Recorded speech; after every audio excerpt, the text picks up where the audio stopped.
Bismillah.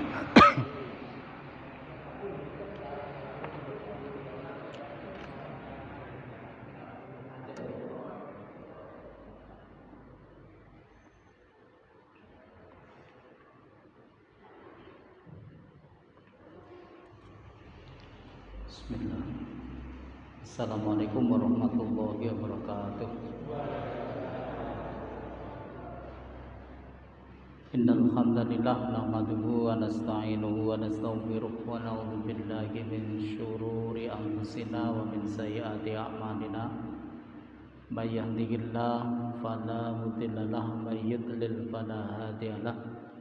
Asyhadu an la ilaha illallah wahdahu la syarika lah wa asyhadu anna Muhammadan abduhu wa rasuluh la nabiyya wa la rasula ba'dah. Allahumma shalli wa sallim ala rasulillah wa ala alihi wa ashabihi wa man tabi'ahu ila yaumil qiyamah, amma ba'd. Fa ya ayyuhal hadirun usi bi nafsi wa iyyakum bi taqwallah faqad fazal muttaqun. Para bapak, para ibu, para jamaah sedaya yang saya hormati, dalam kemudian monggo sarangan kita dherekaken aturaken syukur kita dumateng ngersanipun Allah Subhanahu wa taala bi qouli alhamdulillahirabbil alamin. Malam hari ini kita tasih dipun paringi kesempatan oleh Allah Subhanahu wa taala untuk menambah pundi-pundi perbekalan kita untuk menghadap Allah. Waktu itu adalah sesuatu yang sangat menentukan kita. Apakah kita nanti akan termasuk orang yang merugi atau termasuk orang yang beruntung? Itu ada kaitannya dengan waktu, makanya Allah bersumpah dengan waktu, wal asri innal insana lafi khusrin ila akhirih. Demi waktu bahwa manusia itu betul-betul berada di dalam situasi yang merugikan. Illal ladzina amanu, illal ladzina amanu, kecuali kalau orang itu mau beriman, wa amilus sholihah, dan juga beramal soleh, wa tawassaw bil haqq wa tawassaw bis sabr, dan saling memberikan wasiat tentang perkara yang hak dan juga saling berwasiat tentang kesabaran. Oleh karenanya kesempatan dan waktu yang diberikan Allah kepada kita ini monggo kita manfaataken sae-saenipun untuk mengumpulkan sebanyak-banyaknya amal soleh untuk bekal kita menghadap Allah Subhanahu wa taala.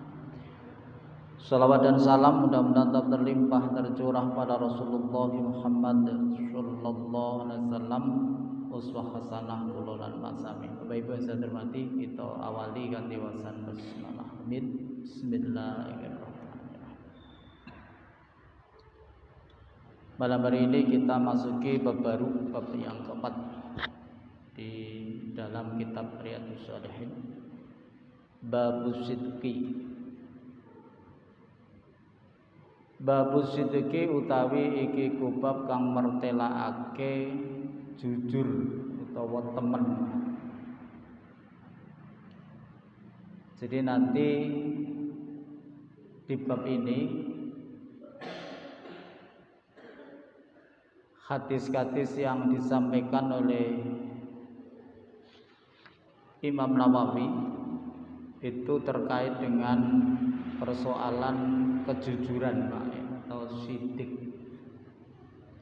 Salah satu sifatnya Rasul ya, siddiq.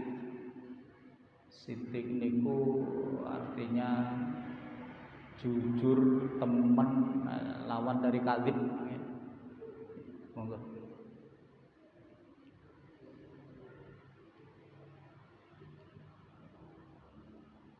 Sama halnya dengan bab-bab yang lain. Jadi sebelum masuk ke pembahasan beberapa hadis itu ada beberapa ayat yang disampaikan di dalam kitab ini untuk membuka cakrawala pandang kita ini, bahwa yang disampaikan dalam hadis itu nanti sesungguhnya sudah disampaikan juga di dalam Al-Quran, sementara hadis itu nanti akan memberikan beberapa penjelasan terhadap Al-Quran.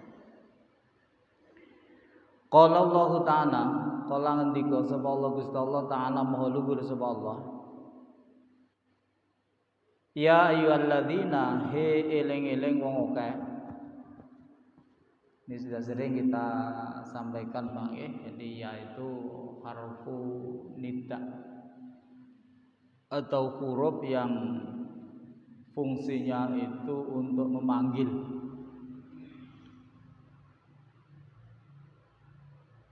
Dan nanti di dalam ayat ini yang dipanggil itu adalah khusus orang yang beriman, Pak.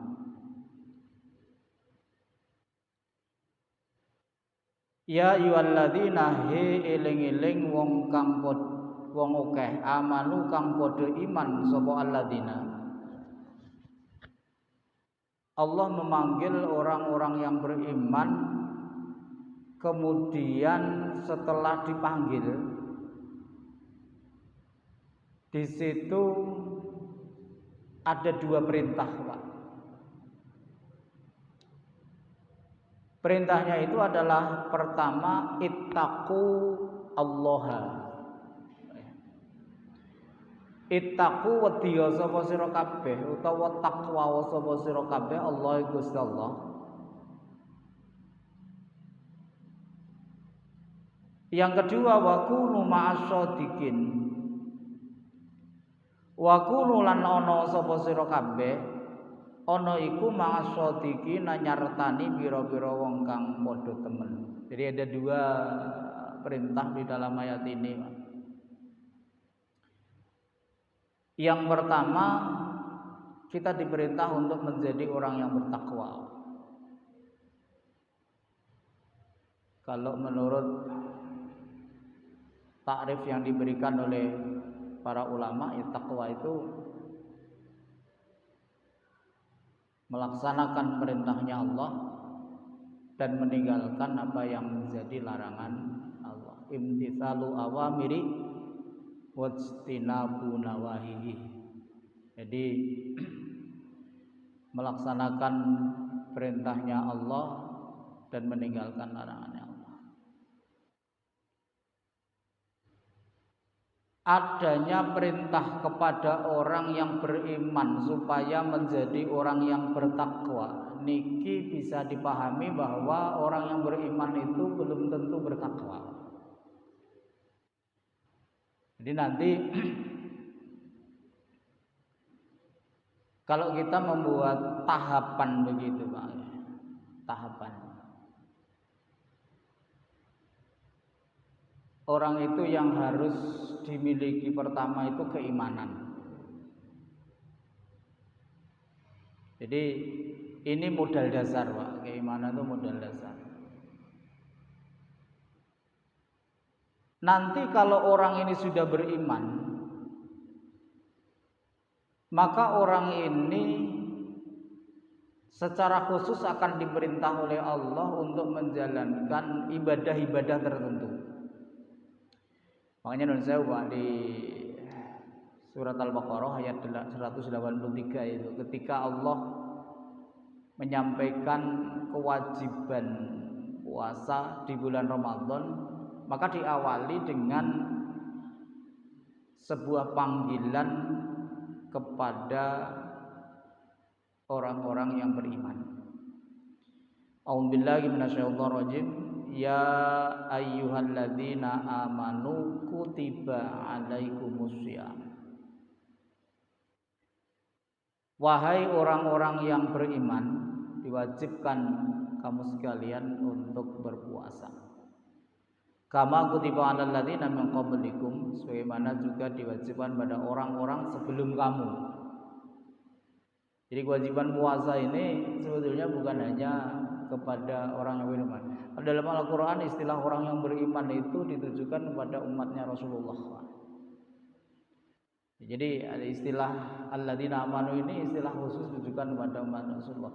Walaupun umat-umat yang dulu itu juga beriman, Pak. Artinya beriman kepada Allah dan kepada nabi mereka itu. Tapi ketika ada penyebutan alladzina amanu dalam Al-Qur'an, itu yang dimaksud adalah umatnya Rasulullah.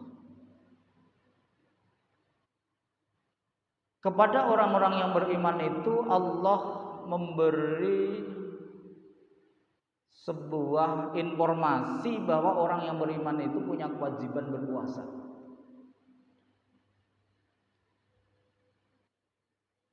Jadi bentuknya itu informasi bahwa diwajibkan pada kamu itu berpuasa.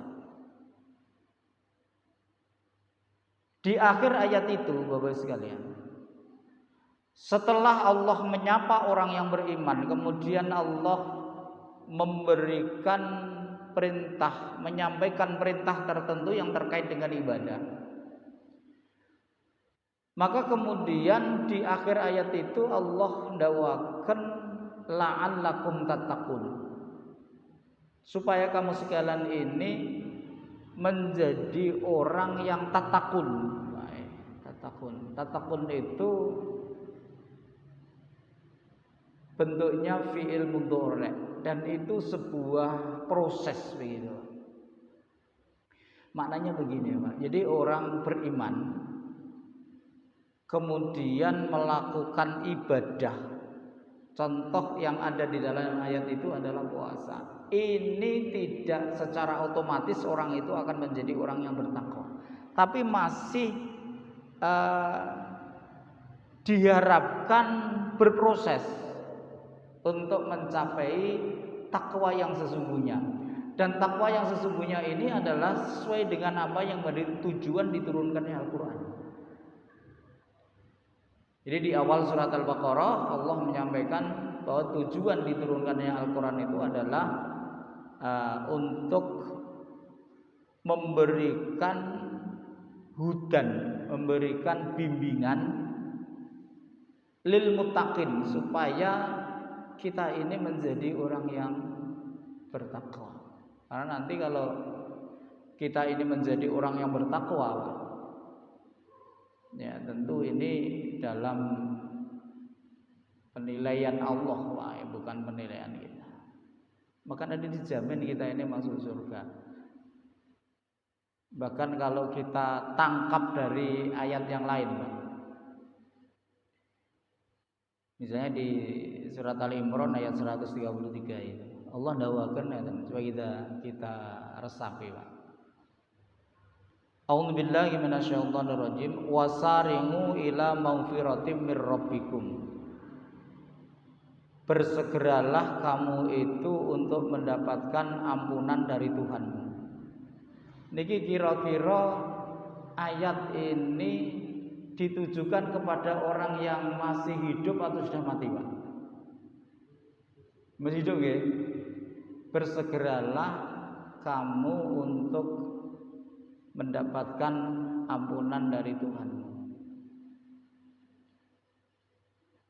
Kemudian terusnya ayat ini dengan wajannatin ngarduhas samawati wal ard uiddat lil muttaqin.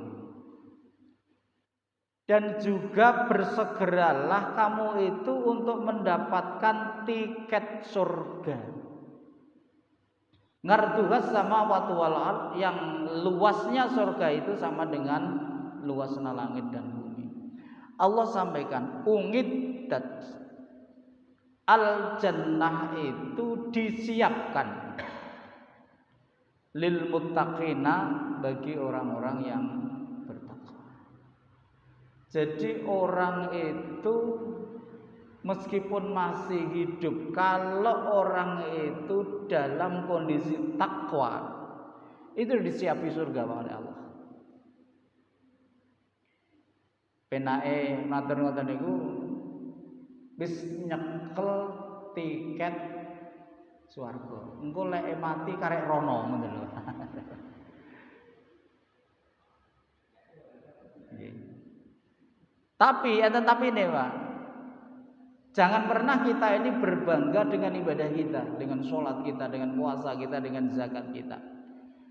Karena sholat, zakat, puasa, haji, umroh niki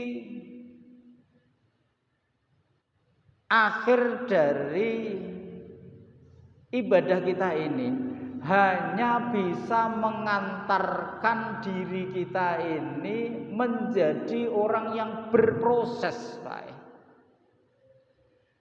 Hanya bisa mengantarkan menjadi diri kita ini berproses menuju takwa.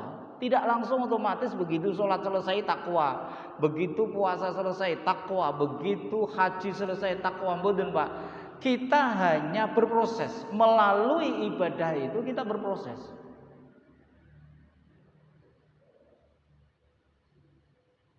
Jadi nanti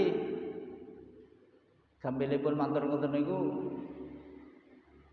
biasane umat Islam niki lek wis haji ngoten niku kan rumangsa wis sempurna to Pak. Ibadah wis sempurna, salat wis, zakat wis, puasa wis, haji wis. Koyok-koyok niku nun sewu Pak, koyok-koyok swarga niku kan wis kecekel Pak. Padahal Allah dawuhaken Pak, semua ibadah itu hanya mengantarkan kita Pak, hanya mengantarkan kita, bukan mengantarkan langsung takwa, tapi mengantarkan kita ini berproses. Jadi mengantarkan kita ini berproses. Ini modal untuk berproses menuju takwa. Artinya apa? Nek ndak duwe salat, ndak duwe poso, ndak duwe haji, berarti kita ini tidak berproses.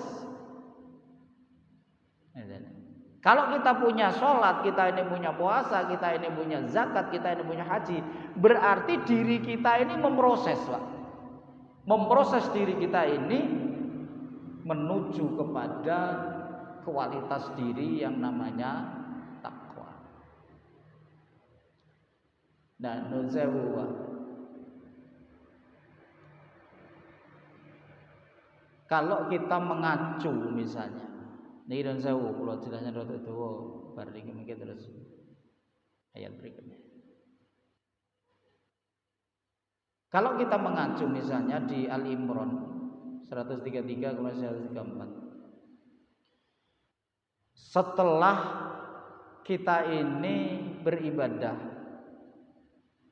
dan setelah kita ini bersegera untuk mendapatkan ampunan Allah.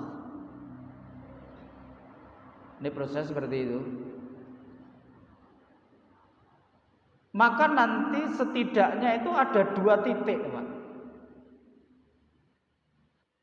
Ada 2 titik yang itu harus kita perhatikan. Untuk apa? Untuk memproses diri kita menggunakan modal ibadah sholat, puasa, zakat, haji, umroh itu untuk kemudian kita memproses diri menjadi orang yang bertakwa, dan setelah kita menjadi orang yang bertakwa, tiket surga itu sudah di tangan kita. Apa 2 hal itu, Pak? Titiknya itu 1, alladzina yunfiquna fis sarra wad dharra. Intinya setelah ibadah mahdhah kita lakukan, yang harus kita perhatikan itu adalah terkait dengan masalah harta benda kita. Jadi 1. Karena yang kita miliki Pak, harta benda kita ini sesungguhnya ada miliknya orang lain yang dititipkan kepada kita ini. Jadi ada miliknya orang lain yang dititipkan Allah kepada kita ini. Ini pertama. Kemudian yang kedua, yang kita harus hati-hati. Harta benda yang kita miliki ini nanti bisa untuk menggagalkan ibadah kita ini. Artinya gini. Jadi kalau kita bicara harta Pak, harta kita ini gitu sewu, mudah-mudahan yang kita miliki semuanya halal. Tapi kadang-kadang ada yang tidak halal. Enten sing rodok ngapusi. Kula matur rodok niki berarti neng bondo niku enten sing halal enten sing haram. Tapi lek kula matur bondo le ngapusi berarti bondo niku kabeh haram. Bondo haram niku nuwun sewu Pak, ndak kenek diresiki. Tapi lek bondo kecampuran bondo haram niku kenek diresiki. Saya sering menyampaikan bondo haram niku bebasan koyok tletong Pak. Bebasan koyok telek. Tletong utawa telek niku kena napa mboten Pak diresiki? Tak baleni. Tletong telek niku kena diresiki napa mboten? Ora kena lho Pak. Sing kena diresiki niku klambi sing kena tletong. Ngoten lho. Terus ngeten. Kalau kita ini punya harta Pak, nyel misalnya iki, nyel le korupsi. Niku kira-kira bondo sing nyel le oleh sangka korupsi itu halal atau haram Pak itu? Haram. Krono haram niku kena ndak Pak diresiki? Niku koyo tletong Pak.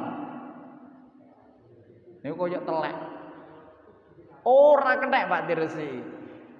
Sebetulnya dalam konsep Islam itu kan enten Pak nggih ngresiki bondo. Jadi zakat niku sajane tutahhiruhum wa tuzakkihim. Itu bisa membersihkan Pak, membersihkan harta itu. Ning sing kena diresiki melalui zakat, sedekah, infak dan sebagainya itu adalah bondo sing ketemplokan bondo haram. Bebasan kaya klambi sing kenekan telek. Sing diresiki niku teleke niku. Telek sing nemplok nang klambi. Lek teleke dhewe wong kuwi najis kok pilih apa arep resiki itu, Pak? Nek barang kenekan najis niku kena diresiki. Tapi lek najis itu sendiri apa kena Pak diresiki? Mboten kena. Jadi bondo niku lek nyel haram, Pak. Niku mboten kena Pak diresiki. Ning lek kecipratan titik ya. Rada eneng ngapusine titik gitu, Pak. Ya misalnya didol sepeda motor, sepeda motor, wah penak banget. Padahal yo ora tek penak, Pak. Nek kan eneng ngapusi titik-titik ini. Nah niki masih rada dikenek diresiki ini lho sing ngono-ngono niku.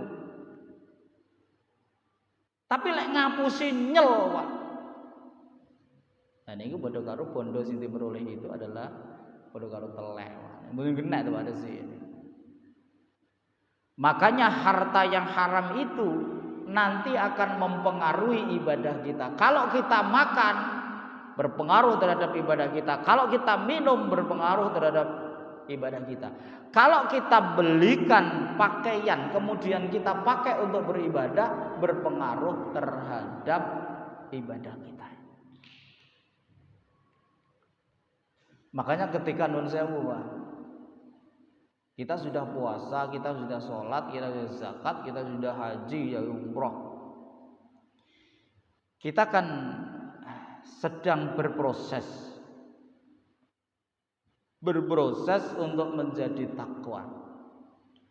Tapi Rasulullah pernah menyampaikan, mat'amuhu haramun, mashrabuhu haramun, malbasuhu haramun, wa ghudhiya bil harami, fa kaifa yustajabu lahu.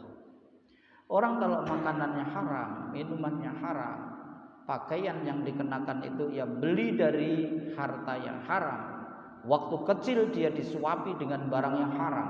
Fa kaifa yustajabu lahu. Lantas bagaimana ibadahnya itu akan diterima oleh Allah?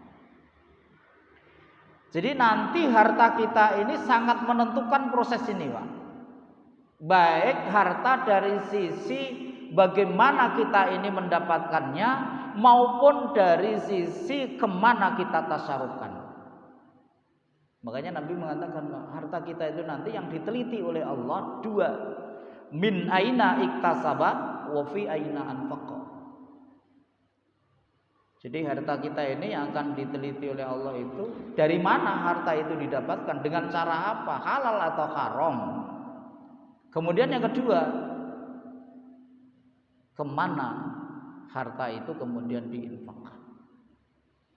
Makanya setelah Allah dakwakan tentang takwa, maka kemudian Allah menyampaikan tondone wing takwa niku adalah alladzina yunfiquna fis sarra wad dharra.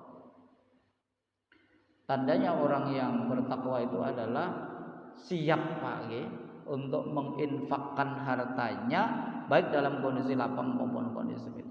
Perintah untuk menginfakkan harta itu tertuju kepada harta yang halal karena Allah tidak membutuhkan harta haram kita ini. Makanya kalau kita ini berinfak, bersedekah, berzakat dengan barang haram tidak akan diterima oleh Allah. Innallaha thayyibun la yaqbalu illa thayyiban. Wis lek bondo haram daharen piyambak mawon. Unjuken piyambak mawon, tukokno sandangan mawon. Kok ngehne wong niku ning Gusti Allah ora ditampa. Tapi lek jenengan dahar, jenengan unjuk, jenengan pakai, beli sarung, beli mukena, ngibadahi ora bakal ditampa Gusti Allah. Angel banget. Kuwi tenanan ora to wae. Ya dijajal mawon Pak niku. Ngoten. Dijajal mawon. Tapi wong iki sing dawuh Rasulullah wae. Dawuh Rasulullah dan juga selaras dengan apa yang disampaikan oleh Allah dalam Al-Qur'an. Satu Pak, terus sholat, puasa, zakat, haji, umroh beres, maka yang harus kita teliti ini adalah masalah harta kita ini. Baik min aina iktasaba, dari mana itu sumbernya, wa fi aina anfaqa, dan kemana itu diinfakkan. Kemudian yang kedua Pak, proses yang harus kita jalani setelah ibadah itu beres kita lakukan semuanya adalah wal kadhiminal ghaidha wal afina 'anil nas wallahu yuhibbul muhsinin. Kalimat itu intinya adalah supaya kita ini menjadi orang yang berbuat baik Pak terhadap orang lain. Berbuat baik di situ itu disimbolkan dengan satu, kita ini siap memaafkan orang lain. Jadi lek awake niku urip sik duwe dendam, Pak. Duwe pegel karo wong liya. Niku ngati-ngati, Pak. Menghalangi proses kita untuk menjadi takwa. Lah piye to nyatu yo wong iki greget nih banget.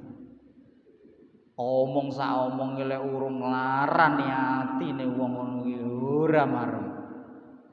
Gek meh bendina ti aku ki cethuk karo wong kuwi. Gek aku kuwi ya wis bolak-balik atiku kuwi dilarani. Niku kira-kira lek ngono iki kuat ndak Pak ngapura wong. Abot Pak nggih.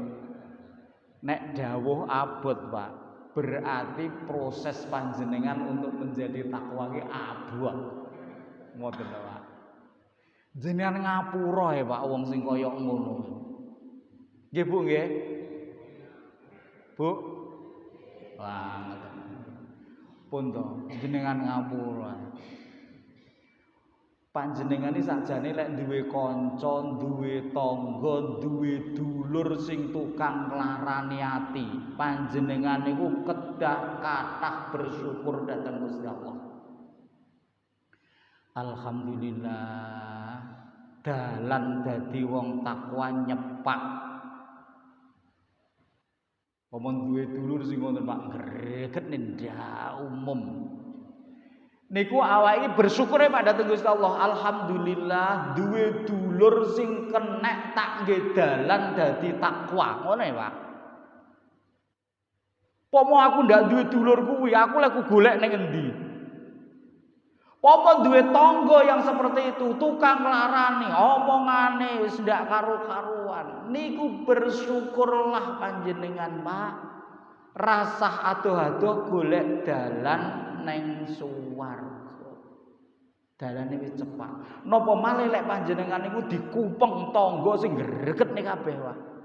Ngarep gregetne, mburi gregetne, tengen gregetne, kiwa gregetne. Niku bendina jenengan bersyukur wae. Alhamdulillah madhep neng ngarep dalan swarga. Ngongak neng mburi dalan swarga, madhep tengen swarga neh, kiwa swarga neh ning kudu saged memaafkan. Apa napa mboten Pak ngapura wong liya? Mugi-mugi mboten abot Pak nggih. Lah iki pun Gusti Allah Pak dalam Al-Qur'an. Pokoke iso ngatasi kuwi. Ngeten malah mikir. Ora lho, lek awake niku misale ana wong gregetne kok malih pegel. Niku bathi pira Pak sajane? Lek pegel niku lho bathi pira? Oleh keuntungan pira? Apa tambah modal? Endak. Wong bendina niku mumet, Pak. Nyawang ngarep mumet gregetne. Nyawang tengen mumet gregetne. Nyawang kiwa mumet gregetne. Prayo malah ngentek-ngenteki dhuwit. Wong kapan nyawang ning ngarep ngoten niku tensine 160. Nah, ngoten niku, Pak. Coba kalau kita ini memaafkan, Pak. Tensine stabil.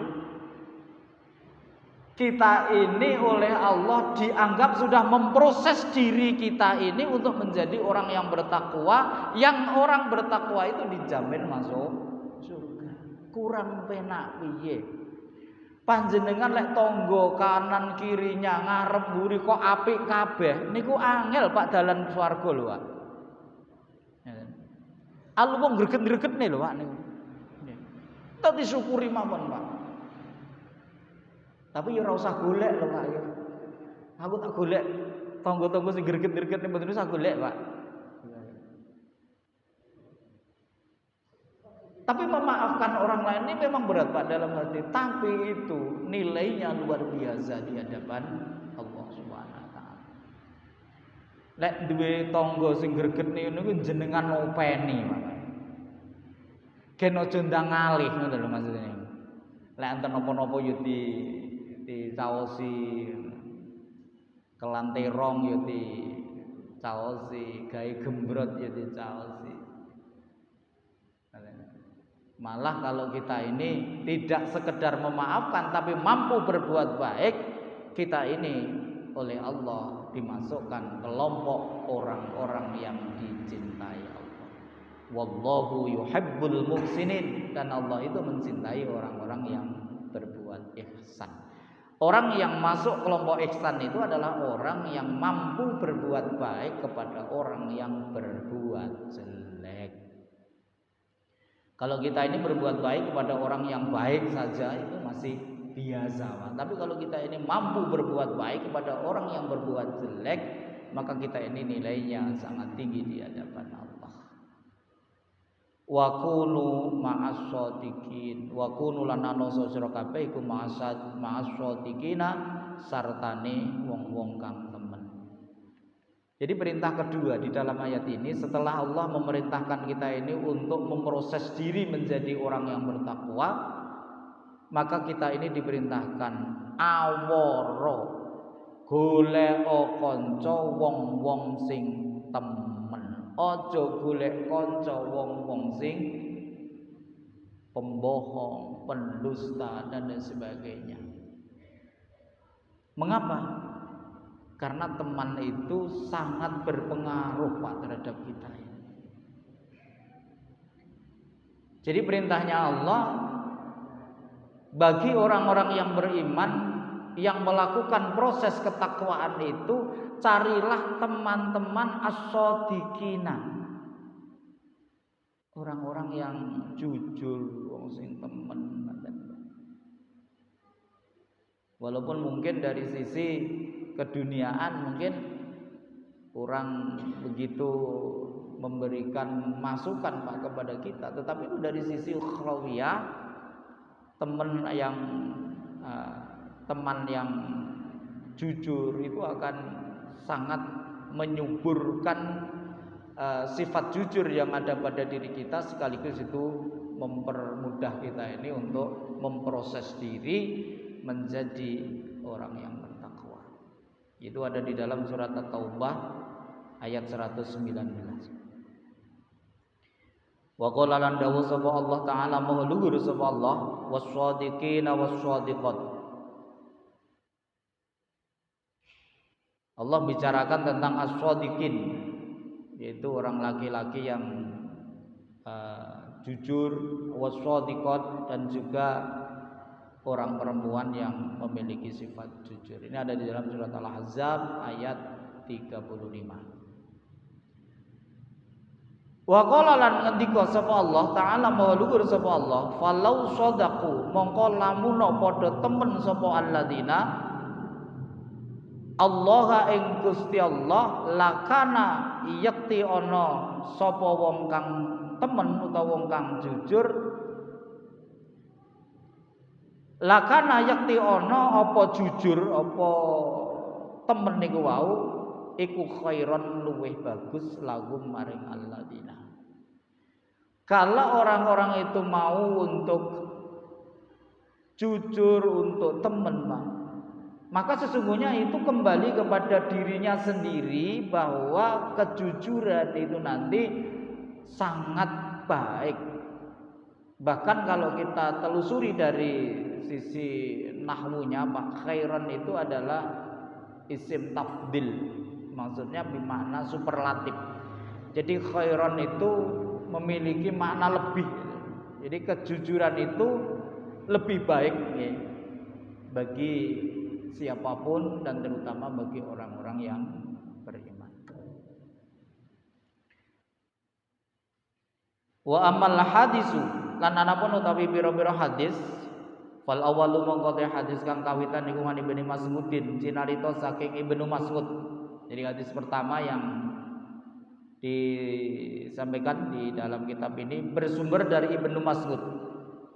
Ngene Nabi Kanjeng Nabi sallallahu alaihi wasallam qala dawuh Kanjeng Nabi, inna sidqa setuhune temen iku yahdi nuduhake apa sidik ilal birri maring kebagusan. Kejujuran itu akan membawa diri kita ini pada kebaikan. Jadi kejujuran kita ini, walaupun kadang-kadang kita ini melakukan kejujuran itu juga dalam kondisi yang pahit, begitu pahit, tapi Rasulullah dakwakan bahwa kejujuran yang kita lakukan ini akan bisa membawa kita ini pada kebaikan. Wa innal birra lan setuhune kebagusan iku yahdi nuduhake apa albir ilal jannati maring swarga. Kalau kita ini jujur, kemudian nanti kita ini akan melakukan kebaikan, karena isinya kejujuran itu adalah kebaikan, maka kebaikan kita ini akan bisa mengantarkan kita ini kepada jannah, kepada surga. Wa innar rajula lan sunne wong lanang iku layasduku yaktine jujur utawa temen sapa rajul hatta yuktaba sehingga den tulis sapa rajul indallahi wonten ing ngersanipun Allah, ing dalem ngersanipun Allah Subhanahu wa taala siddiqon ing wong kang banget jujuri. Jadi nanti kejujuran yang kita lakukan ini kemudian akan dicatat oleh Allah Subhanahu wa taala di dalam catatannya Allah bahwa kita ini termasuk orang yang jujur. Wa innal kadhiba lan setuhune goroh iku yahdi nuduhake apa goroh ilal fujuri maring lacut. Lacut itu perbuatan yang tidak benar. Jadi orang itu kalau sudah terbiasa suka berbohong, Pak, maka pastikan saja perbuatannya nanti pasti tidak baik, Pak, orang. Jadi orang yang suka berbohong itu nanti perbuatan tidak baik. Karena nanti akan kebohongan itu akan mengantarkan dirinya itu kepada perbuatan yang tidak baik, Pak. Dan orang yang berbohong itu sulit, Pak. Orang berbohong sekali saja itu sulit. Orang berbohong itu biasanya ya estafet terus, bohong begitu. Maka kemudian kebohongan itu akan mengisi batinnya, dan batin yang terisi dengan kebohongan itu nanti akan memunculkan ya perbuatan-perbuatan yang tidak baik. Wa innal fujura lan setuhune al fujur utawi lacut niku wau iku yahdi nuduhake fujur ilan nari maning neraka. Jadi fujur kita ini akan mengantarkan kita ini menuju neraka. Fujur itu juga disampaikan Allah, Pak, di dalam Al-Qur'an. Jadi ketika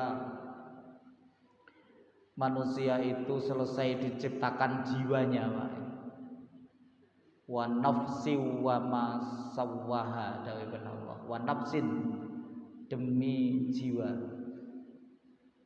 wa ma sawwaha dan proses penyempurnaannya. Jadi kan nanti jiwa manusia itu nun sewu sudah selesai dicipta oleh Allah secara sempurna. Allah dawuhaken fa alhamaha fujuraha wa taqwaha. Maka nanti pada setiap jiwa manusia itu dihembuskan ke sana itu ada dua karakter jiwa, yaitu karakter fujur dan karakter takwa. Setiap orang ada, Pak. Jadi ada karakter fujur. Karakter fujur itu karakter yang mengajak kepada kemaksiatan, dan karakter takwa ini karakter yang mengajak kepada kebaikan, laksanakan perintah Allah. Nah, ada ulama yang dakwakan penyebutan fujur mendahului takwa. Jadi yang disebutkan Allah dulu kan fujur, fa'alhamaha fujuraha wa taqwa. Yang didulukan itu adalah fujur, itu kita supaya berhati-hati karena fujur ini lebih kuat daripada takwa yang ada di dalam hati kita ini. Tetapi sifat takwa ini nanti akan bisa mengalahkan fujur dengan ilmu, dengan ketulusan dan sebagainya. Tetapi kalau fujur ini terus kita ikuti, Pak, maka yang takwa ini nanti pasti kalah, Pak. Berbohong selalu kita lakukan, berbuat maksiat selalu kita lakukan, mengikuti hawa nafsu selalu kita kedepankan. Artinya kita ikuti yang fujur itu pasti nanti bagian yang akan membawa kita pada ketakwaan itu pasti kalah. Makanya kita ini kan dilarang oleh Allah untuk mengikuti keinginan hawa nafsu. Jadi jangan sampai kita ini mengikuti hawa nafsu sehingga kita nanti memenangkan bagian yang fujur itu dan kemudian kita ini mengalahkan bagian yang takwa itu. Wa innar rajula lan setuhune wong lanang iku layak dibu yektine goroh sapa rajul hatta yuktaba, sehingga den tulis sapa rajul indallahi wonten ngersane Gusti Allah kadzaban, wong kang akeh gorohe. Jadi yuktabu ini kalau kita lihat di dalam teori nahwu itu kan bentuknya adalah fi'il mudhari, artinya berproses. Artinya kebohongan yang dilakukan itu adalah kebohongan yang terus-menerus begitu. Maka nanti akan dicatat kita ini kalau melakukan kebohongan yang terus-menerus itu sebagai kadzab. Kadzab itu artinya orang yang banyak bohongnya. Muttafaqun alaih. Semoga hadis malih Bang ya. Napa pun ngantuk? Dereng ya, hadis malih. Ngantuk nggih jawab dereng ngoten Pak ya. Tapi ini betul itu nggih. Asani utawi hadis kang kaping pindho iku ngan Nabi Muhammadil Hasan bin Ali bin Abi Thalib, saking Muhammad bin Hasan bin Ali bin Abi Thalib, berarti saking canggahnya Rasulullah. Qala matur sapa Hasan, hafidtu apal sapa ingsun min Rasulillah saking Rasulullah sallallahu alaihi wasallam. Dak ma yuribuka ila ma la yuribuk. Dak ninggalo sapa sira ma ing barang yaribuka kang mamangake ma ing sira ila ma maring barang la yaribuka kang ora mamangake ma ing sira. Fa inna sidqa mongko setuhune temen iku tumakninatun anteng atine. Wal kadhiba lan sak temene goroh iku ribatun mamangake ati. Pak awake niku lek jujur ngoten krasa napa mboten Pak lek nek ati tenang Pak. Krasa Pak nggih. Tapi awake lek ngapusi ngoten niku tenang napa mboten Pak ning ati? Ning alingu Pak nggih. Ndak tenang ngoten Pak nggih. Saya kira setiap orang merasakan Pak itu. Bahwa ketika kita ini jujur, Pak, niku ning ati iki tenang ngoten, Pak. Mangke dugi dalem ya blek ya sek Pak lek jujur. Jajal lek ngapusi, Pak. Wis ndak tenang, teko ngomong ngoten sik kelam. Ning aneh niku, Pak, nggih. Karakter sing ndak jujur ngoten niku angel nggih turu ki sesuk dilakoni neh, Pak. Gumun lho ya. Ya wis ngerti sajane efeknya terhadap jiwanya itu ngerti. Lek jujur ki tenang ning ati. Tapi lek ngapusi, berbohong itu pasti tidak akan tenang Pak hatinya itu. Setiap kita itu merasakan Pak seperti itu. Wong awake niku nun sewu Pak. Kadang-kadang belenjani janji ngoten mawon ning ati ku ndak tenang Pak. Kok eneng wong blenjani janji atine iki tenang, niku berarti wis terbiasa, Pak. Kok eneng wong ngapusi wong liya kok tenang, Pak. Niku berarti wis penggaweane. Kalau di dalam hatinya itu keimanannya itu kuat, Pak. Ketika kita ini berbohong, wis ta ora iso tenang Pak jelas. Tapi lek iman niku wis dilepas oleh Allah Subhanahu wa taala, ben dina ngapusi ki ya tenang ya Pak. Jenengan ukur Pak. Jajal ngapusi Pak. Kondur tenang apa ora? Jajal ngapusi. Aku tak jajal atiku. Tak ngapusi misalnya. Jadi ngapusi, kondur niku tenang lho. Lek tenang berarti bolak-balik Pak San. Lek kondur ngoten niku dereng dugi dalem mawon wis ndak penak ning ati. Berarti niki pancen panjenengan jajal sik pisan kuwi tenanan ngoten Pak. Karena dawuhipun Rasulullah fa inasyidqa tumakninatun. Jadi kejujuran itu akan membuat hati kita ini tenang. Wal kadhiba ribatun. Sementara kebohongan kita ini itu pasti akan membuat hati kita ini tidak tenang. Karena ada bagian dari hati kita ini yang sebetulnya protes dengan kebohongan kita. Jadi protes ini ku nang jero Pak. Tapi nuwun sewu Pak, lek sing gawene protes neng jero tentang ketidakjujuran kita itu, kita matikan Pak. Lah akhirnya awake niku jujur utawa ndak jujur yo panggah tenang. Jadi lek awake niku jujur yo tenang, ora jujur yo tenang. Berarti niku sing atine biasane protes terhadap ketidakjujuran itu dengan sendirinya kita matikan pelan-pelan. Padahal itu perangkat yang disiapkan oleh Allah Subhanahu wa taala. Rawahu ngriwayat hadis sapa Tirmidzi Imam Tirmidzi wa qala lan matur sapa At-Tirmidzi hadisun shahihun, bahwa hadis ini adalah hadis yang sahih. Bapak Ibu yang saya hormati, sekali lagi monggo kita jadikan Pak beberapa ayat dan juga dua hadis ini ya, untuk melakukan muhasabah terhadap diri kita ini. Kita teliti diri kita ini, karena kalau kita mengacu kepada Al-Quran, kita ini diperintahkan oleh Allah nyawang neng ngarep karo nyawang neng mburi Pak.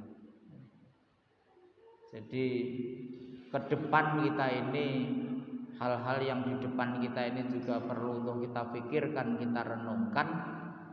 Tetapi hal-hal yang di belakang kita Pak, artinya hal-hal yang sudah kita lakukan selama ini, itu harus juga menjadi poin yang harus kita pikirkan, yang harus kita renungkan. Makanya Al-Hasyr 18 itu menyampaikan bahwa kita ini diperintahkan untuk meneliti segala sesuatu yang sudah kita lakukan untuk kebaikan ke depan.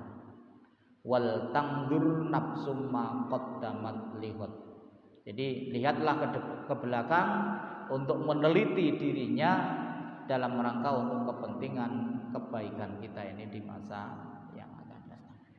Mudah-mudahan Allah Subhanahu wa taala senantiasa memberikan tambahan hidayah dan taufik dumateng kula lan Pak Sami, sehingga di sisa-sisa usia kita ini kula lan Pak Sami akan menjalani kehidupan ini jauh lebih baik dari masa-masa yang telah kita lewati. Amin ya rabbal alamin.